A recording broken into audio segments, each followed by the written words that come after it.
ये बहुत ही बड़ी एक रैपिड ग्रोथ के साथ बांग्लादेश ऊपर जा रहा था कि उसके मुकाबले के अंदर इंडिया भी खास करके टेक्सटाइल सेक्टर के अंदर आ नहीं सक रहा था। टेक्सटाइल सेक्टर के अंदर बांग्लादेश इतना ऊपर जाता जा रहा था कि उसको कॉम्पीट करना बहुत ज्यादा मुश्किल हो चुका था। अस्सलाम वालेकुम व्यूअर्स, मैं हूं एहसान खान और आप देख रहे हैं हमारा यूट्यूब चैनल एहसान रिएक्शन विद एहसान। मैं उम्मीद करता हूं आप जहां भी होंगे एंजॉय करते होंगे, मजे में होंगे और फिटफाट होंगे। व्यूअर्स, पाकिस्तानी मीडिया इसको किस तरह से रिपोर्ट कर रहा है, बहुत ही अहम मेरे पास एक इम्पोर्टेंट वीडियो क्लिप है, वो हम देखेंगे कि किस तरह से जो बांग्लादेश है पाकिस्तान से इतना ज़्यादा आगे निकल चुका है।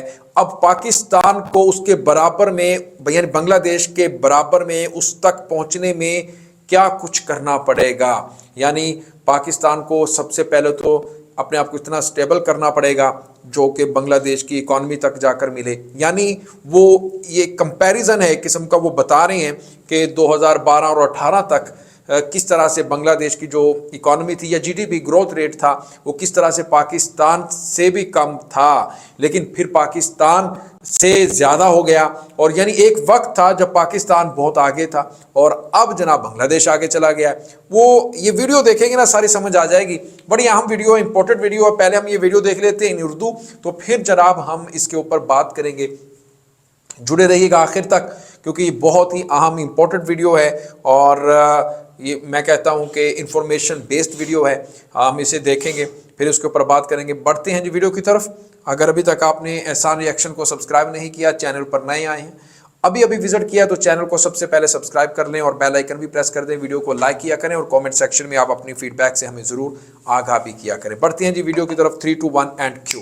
गाइस, 2% के लोग जिनको कहा जाता था कि पाकिस्तान से अलहदा हो जाने के बाद उनके पास खाने को खुराक तक मुयसर नहीं होगी, आज उसी बांग्लादेश के पर हम कंपैरिजन करते हैं कि बांग्लादेश के पिछले 10 साल के अंदर पाकिस्तान के मुकाबले के अंदर जीडीपी कहाँ पर पहुंची है, कहाँ से स्टार्ट हुई है। वेल, हम मुकम्मल तौर के ऊपर हिस्टोरिकल कंपैरिजन नहीं करेंगे, उससे वीडियो बहुत ज़्यादा लंबी हो जाएगी। हम पिछले 10 साल का कंपैरिजन करते हैं और 10 साल पहले बांग्लादेश का जो जीडीपी था वो था 133 बिलियन यूएस डॉलर। इस फिगर को माइंड में रखना है कि 10 साल पहले 2012 के अंदर बांग्लादेश का जो जीडीपी था वो था 133 बिलियन यूएस डॉलर और उसी साल 2012 के अंदर पाकिस्तान का जो जीडीपी था वो था 244 बिलियन यूएस डॉलर। कितना बड़ा गैप था बांग्लादेश के अंदर और पाकिस्तान के अंदर, और आहिस्ता आहिस्ता ये गैप किस सिचुएशन के अंदर कन्वर्ट होता गया। 244 बिलियन डॉलर एक हैंडसम अमाउंट हमें देखने को मिल रही थी 2012 के अंदर as compare to Bangladesh, but slowly and gradually जिस तरीके से हम आगे जा रहे थे उसी तरीके से बांग्लादेश भी आगे जा रहा था। स्लोली दोनों मुल्क तरक्की करते गए। बांग्लादेश का एक की पॉइंट था कि उन्होंने अपनी मैन्युफैक्चरिंग इंडस्ट्री को काफ़ी ज़्यादा अच्छे तरीके से ऊपर लेकर जाना है। मैन्युफैक्चरिंग इंडस्ट्री के अंदर सबसे ज़्यादा ज़रूरी चीज़ होती है पावर सेक्टर की, कि हमने अपनी बिजली को सस्ते से सस्ता करना है और उससे अपने मैन्युफैक्चरिंग जो इंडस्ट्रियलिस्ट्स हैं, जितने भी फैक्ट्री ओनर्स हैं, उनको हमने बेनिफिट प्रोवाइड करना है। ये थी बांग्लादेश की स्ट्रेटेजी और यहीं पर ही इससे बिल्कुल ऑपोजिट स्ट्रेटेजी थी हमारे पाकिस्तान की। पाकिस्तान के अंदर क्या सीन था? पाकिस्तान के अंदर सिंपली ये सीन था कि भी कोई भी ऐसा काम कर रहा हो जिससे ये अवाम राजी हो जाए, दैट्स इट। आपने कोई भी ऐसा काम कर लिया जिससे ये अवाम राजी होगी आपसे, नो मैटर कि वो कैसा काम है, बल्कि आपने कोई गटर भी साफ करवा दिया ना तो ये अवाम आपसे राजी है, अगली दफा वोट आपका है, दैट्स इट। वैसे काम भी करके हमारे यहाँ पर अपने आप को स्टेबलाइज कर लिया जाता था और जो सी मेजर चीजें होती थी उनके ऊपर कभी भी फोकस नहीं किया जाता था। इंडस्ट्रियल सेक्टर को रेवोल्यूशनाइज ना करने की वजह से हम आहिस्ता आहिस्ता डाउन आते गए और बांग्लादेश के मुकाबले में हम 2018 तक तो स्टेबल रहे कि 2018 के अंदर हमारा जो जीडीपी था वो था 356 बिलियन यूएस डॉलर और 2018 के अंदर जो बांग्लादेश का जीडीपी था वो था 321 बिलियन यूएस डॉलर। मतलब कि आसान अल्फाज में आपको बताऊं तो जो डबल का डिफरेंस था ना पाकिस्तान के और बांग्लादेश की जीडीपी का, वो बांग्लादेश क्रॉस करके आ चुका था 2018 तक। उसने अपनी इकोनॉमी को इतना स्टेबल कर लिया कि वो पाकिस्तान की जीडीपी के मुकाबले में आकर खड़ा। क्या बात है। और याद रखिएगा, पाकिस्तान के पास इंफ्रास्ट्रक्चर डेवलप्ड था, बांग्लादेश ने अपना इंफ्रास्ट्रक्चर मुकम्मल तौर के ऊपर डेवलप किया है। ये एक बहुत बड़ा की पॉइंट है, ये बात ध्यान में रखिएगा। अब 2018 तक तो खाली बांग्लादेश जो है पाकिस्तान के बराबर तक पहुंचा है, लेकिन अभी भी डाउन था। बट सिचुएशन वहां पर तब्दील होती है जब बांग्लादेश पाकिस्तान को जीडीपी में क्रॉस कर चुका था और वो था 2019 2019 के अंदर बांग्लादेश का जो जीडीपी था वो पहुंच चुका था 351 यूएस डॉलर के ऊपर, और वहीं पर पाकिस्तान का जीडीपी डाउन आकर 320 यूएस डॉलर पर आ चुका था। ये बहुत ही बड़ी एक रैपिड ग्रोथ के साथ बांग्लादेश ऊपर जा रहा था कि उसके मुकाबले के अंदर इंडिया भी खास करके टेक्सटाइल सेक्टर के अंदर आ नहीं सक रहा था। टेक्सटाइल सेक्टर के अंदर बांग्लादेश इतना ऊपर जाता जा रहा था कि उसको कॉम्पीट करना बहुत ज़्यादा मुश्किल हो चुका था, और इसी टेक्सटाइल सेक्टर को वो आगे लेकर चलता गया और 2022 के अंदर बांग्लादेश इस वक्त पाकिस्तान से इतना आगे निकल चुका है कि पाकिस्तान को उस तक पहुंचने के लिए भी एक काफी बड़ा टाइम पीरियड चाहिए, जिसके अंदर पाकिस्तान अपने आप को स्टेबल करे और अपनी इंडस्ट्री को रेवोल्यूशनाइज करे। बेसिकली जो पावर सेक्टर होता है ना,